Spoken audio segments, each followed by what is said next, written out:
Hi ನಮಸ್ತೆ watch Kannada serial ಚಾನಲ್ಗೆ ಸ್ವಾಗತ. ಮೊದಲು ನಮ್ಮ ಚಾನಲ್ ಸಬ್ಸ್ಕ್ರೈಬ್ ಮಾಡ್ಕೊಳ್ಳಿ. ಇವತ್ತಿನ ರಾಮಾಚಾರಿ ಪೂರ್ತಿ ಸಂಚಿಕೆಯಲ್ಲಿ ಏನಾಗುತ್ತೆ ಅಂತ ನೋಡೋಣ.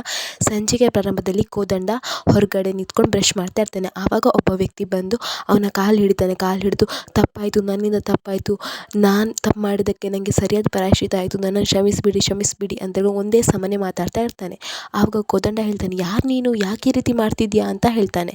ಆವಾಗ ಆ ವ್ಯಕ್ತಿ ಹೇಳ್ತಾನೆ, ನನ್ನ ಹೆಸರು ಗೋಪಾಲ ಅಂತ ಹೇಳಿ, ನಾನು ದೇವಸ್ಥಾನ ಬೀದಿಯಲ್ಲಿ ಶಾಪ್ ಮಾಡಿದ್ದೆ. ಆ ಶಾಪಲ್ಲಿ ವ್ಯಾಪಾರ ಒಳ್ಳೆ ರೀತಿಯಲ್ಲಿ ಆಗ್ತಾಯಿತ್ತು. ಆದರೆ ನಾನು ಯಾವುದೋ ತಪ್ಪು ಮಾಡಿದೆ ಅಂತ ಹೇಳಿ ನಿಮ್ಮಪ್ಪ ಆ ಶಾಪನ್ನು ಆ ದೇವಸ್ಥಾನ ಬೀದಿನ ತೆಗೆದ್ರು. ಆದಮೇಲೆ ನಂಗೆ ತುಂಬಾ ಲಾಸ್ ಆಯಿತು, ನನಗೆ ತುಂಬಾ ಕಷ್ಟ ಆಯಿತು. ಅದಕ್ಕೆ ಆ ಸಿಟ್ಟಿಗೆ ಅವರನ್ನು ಸರ್ವನಾಶ ಮಾಡಬೇಕಂತ ಅಂದ್ಕೊಂಡೆ. ಆದರೆ ನಾನು ಸರ್ವನಾಶ ಮಾಡಿದರೆ ನಾನು ಜೈಲಿಗೆ ಹೋಗ್ತೇನೆ ಅಂತ ಹೇಳಿ ಅವರನ್ನು, ಅವರ ಇಡೀ ಫ್ಯಾಮಿಲಿನ ಸಾಯಿಸಲಿಕ್ಕೆ ನಿಮ್ಮ ಹೆಂಡತಿಯನ್ನು ಚೂ ಬಿಟ್ಟೆ, ನಿಮ್ಮ ಹೆಂಡತಿಗೆ ಡೀಲ್ ಕೊಟ್ಟೆ. ಅವಳು ಮಾಡಲ್ಲ ಅಂತ ಹೇಳಿದ್ಲು. ಆವಾಗ ನಾನು ಹೇಳಿದೆ, ನೀನು ಒಂದು ವೇಳೆ ಮಾಡಲಿಲ್ಲ ಅಂದರೆ ನಿನ್ನ ಗಂಡನೇ ಸಾಯಿಸ್ತೇನಂತ ಹೇಳಿ. ಆವಾಗ ಹಾಗಾದರೆ ನನಗೇನಾದರೂ ಮಾಡಿ ನನ್ನ ಗಂಡನೇನು ಮಾಡಬೇಡಿ ಅಂತ ಹೇಳಿ ಅವಳು ಎಲ್ಲರನ್ನು ಸಾಯಿಸಲಿಕ್ಕೆ ಒಪ್ಕೊಂಡ್ಳು ಅಷ್ಟೇ. ಆದರೆ ನೀವು ಅವಳನ್ನು ಜೈಲಿಗೆ ಹಾಕಿದ್ರಿ ಅಂತ ಹೇಳ್ತಾನೆ. ಆವಾಗ ಕೋದಂಡ ಅದನ್ನು ನಂಬ್ತಾನೆ. ಆ್ಯಕ್ಚುಲಿ ಅದು ರುಕ್ಕುನ ಪ್ಲ್ಯಾನ್ ಆಗಿರ್ತದೆ. ರುಕ್ಕು ಮತ್ತು ಗೋಪಾಲ ಕಣ್ಸನ್ನೆಯಲ್ಲಿ ಹೊರಗಡೆ ನಿಂತ್ಕೊಂಡು ಮಾತಾಡ್ತಾ ಇರ್ತಾರೆ. ಇನ್ನು ಕೋದಂಡ ಅವ್ರು ಹೇಳಿದ ಮಾತೆಲ್ಲ ನಂಬ್ತಾನೆ. ನಂಬಿ ಹೇಳ್ತಾನೆ, ಏನು ಹೇಳ್ತಿದ್ದೀರಾ ನೀವು, ಇದೆಲ್ಲ ನಿಜನಾ ಅಂತ ಕೇಳ್ತಾನೆ. ಆದರೆ ವೈಶಾಖ ಯಾಕೆ ಇದನ್ನೆಲ್ಲ ನಮ್ಮ ಹತ್ರ ಹೇಳಲಿಲ್ಲ ಅಂತ ಹೇಳ್ತಾನೆ. ಆವಾಗ ಗೋಪಾಲ ಹೇಳ್ತಾನೆ, ಅವಳಿಗೆ ಹೇಳಬಾರ್ದಂತ ಹೇಳಿದ್ದೆ ನಾನು, ಅದಕ್ಕೆ ಅವಳು ನಿಮ್ಮನ್ನೆಲ್ಲ ಸಾಯಿಸ್ತೇನೆ ಅಂತ ಹೇಳ್ತಿದ್ಲು. ಒಂದು ವೇಳೆ ನಾನು ಬೇರೆಯವರಿಗೆ ಸುಪಾರಿ ಕೊಡ್ತೇನೆ ಅಂತ ಅವಳಿಗೆ ಹೆದರಿಕೆ ಆಯಿತು, ಅದಕ್ಕೆ ಅವಳು ನಿಮ್ಮವ್ರ ಎದುರಿಗೆಲ್ಲ ರಾಕ್ಷಸ ಥರ ಬಿಹೇವ್ ಮಾಡ್ತಿದ್ಲು ಅಷ್ಟೇ ಅಂತ ಹೇಳ್ತಾನೆ. ಆವಾಗ ಕೋದಂಡಂಗೆ ತುಂಬ ಖುಷಿಯಾಗುತ್ತೆ. ಅಂದರೆ ವೈಶಾಖ ಒಳ್ಳೆಯವಳು ಅಂತ ಹೇಳ್ತಾ ಇರ್ತಾಳೆ. ಇನ್ನು ಆ ವ್ಯಕ್ತಿ ಅಲ್ಲಿಂದ ಹೋಗುವಾಗ ರುಕ್ಕುವನ್ನು ನೋಡಿ ಸ್ಮೈಲ್ ಮಾಡಿ ಹೋಗ್ತಾನೆ.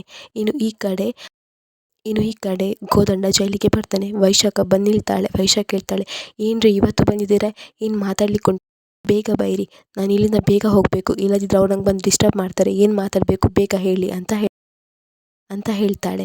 ಆಗ ಕೋದಂಡ ಅವಳು ಕಾಲಿಗೆ ಬೀಳಿಕ್ಕೆ ಹೋಗ್ತಾನೆ. ಆಗ ವೈಶಾಖಂಗೆ ಶಾಕ್ ಆಗುತ್ತೆ, ಇವ್ರ್ಯಾಕೆ ಈ ರೀತಿ ಮಾಡ್ತಿದ್ದಾರೆ ಅಂತ ಹೇಳಿ.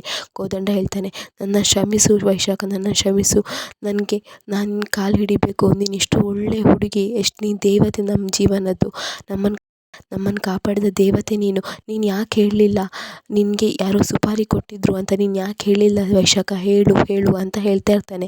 ಆಗ ವೈಶಾಖಂಗೆ ತುಂಬ ಕನ್ಫ್ಯೂಷನ್ ಆಗ್ತದೆ. ಯಾಕೆ ಇವರು ಈ ರೀತಿ ಮಾತಾಡ್ತಿದ್ದಾರೆ, ನಿನ್ನೆ ಅಷ್ಟು ಒಂದು ಜೀವಮಾನದಲ್ಲಿ ಮುಖ ನೋಡಲ್ಲ ಅಂತ ಹೇಳಿ ಹೋಗಿದ್ರು, ಆದರೆ ಇವತ್ತು ಬಂದು ಈ ರೀತಿ ಮಾಡ್ತಿದ್ದಾರೆ, ಯಾಕೆ ಇವ್ರು ಈ ರೀತಿ ಮಾಡ್ತಿದ್ದಾರೆ, ಏನಾಯ್ತು ಇವರಿಗೆ ಅಂತ ಹೇಳ್ತಾ ಇರ್ತಾಳೆ. ಆಗ ಕೋದಂಡ ಹೇಳ್ತಾನೆ, ನಿನ್ನನ್ನು ಗೋಪಾಲ ಅನ್ನೋ ವ್ಯಕ್ತಿ ಕಳಿಸಿದ್ರಂತಲ್ಲ, ಅವ್ರು ನಿನಗೆ ಸುಪಾರಿ ಕೊಟ್ರಂತಲ್ಲ, ನಮ್ಮ ಅಪ್ಪನ ಮೇಲಿರುವ ದ್ವೇಷಕ್ಕೆ ನಮ್ಮ ಫ್ಯಾಮಿಲಿನ ಸಾಯಿಸೋಕ್ಕೆ ಸುಪಾರಿ ಕೊಟ್ಟರೆ ಅಂತಲ್ಲ, ಇದೆಲ್ಲ ನಿಜಾನಾ, ಯಾಕಿದೆ ನನ್ನ ಹತ್ರ ಹೇಳಿಲ್ಲ ವೈಶಾಖ ಅಂತ ಹೇಳ್ತಾನೆ.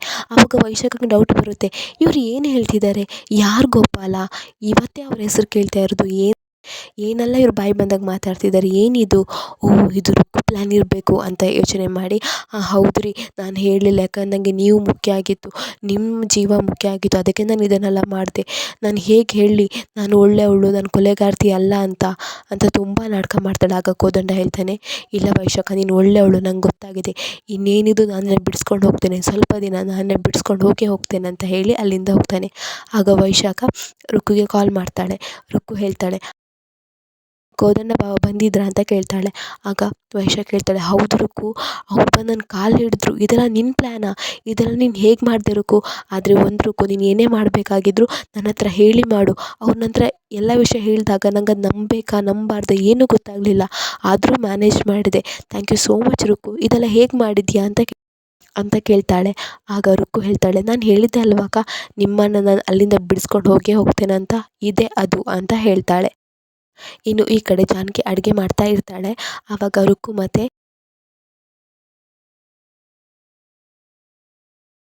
ಎರಡು ಬೆರಳಲ್ಲಿ ಒಂದು ಬೆರಳು ಮುಟ್ಟಿ ಅಂತ ಹೇಳ್ಕೊಂಡು ಚಾರು ಹೇಳ್ತಾಳೆ. ಆವಾಗ ಜಾನಕಿ ಹೇಳ್ತಾರೆ, ಏನಮ್ಮ ಇದು ಅಂತ ಕೇಳ್ತಾರೆ. ಆಗ ಮುಟ್ಟಿ ಅತ್ತೆ ಅಂತ ಹೇಳ್ತಾರೆ. ಆವಾಗ ಒಂದು ಬೆರಳು ಮುಟ್ತಾಳೆ. ಆವಾಗ ಇನ್ನೊಂದು ಬೆರಳು ಮುಟ್ಟಿ ಅಂತ ಹೇಳ್ತಾರೆ. ಇನ್ನೊಂದು ಬೆರಳು ಮುಟ್ತಾಳೆ. ಅದೇ ರೀತಿ ಇನ್ನೊಂದು ಸಲ 2 ಬೆರಳು ತೋರಿಸ್ತಾಳೆ. ಆವಾಗ ಇನ್ನೊಂದು ಬೆರಳು ಮುಟ್ಟಿ ಅಂತ ಹೇಳ್ತಾಳೆ. ಆವಾಗ ಜಾನಕಿ ಇನ್ನೊಂದು ಬೆರಳು ಮುಟ್ತಾಳೆ.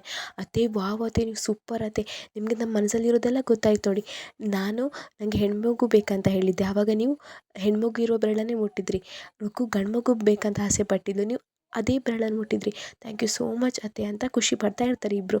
ಆವಾಗ ಜಾನಕಿ ತುಂಬ ಸೈಲೆಂಟಲ್ಲಿ ಇರ್ತಾಳೆ. ಆಗ ಚಾರು ಹೇಳ್ತಾಳೆ, ಅತ್ತೆ ನೀವಿನ್ನೂ ಅದೇ ವಿಷಯದಲ್ಲಿದ್ದೀರಾ, ಕೋದಂಡ ಭಾವ ಸರಿ ಹೋಗ್ತಾ ಇರತ್ತೆ.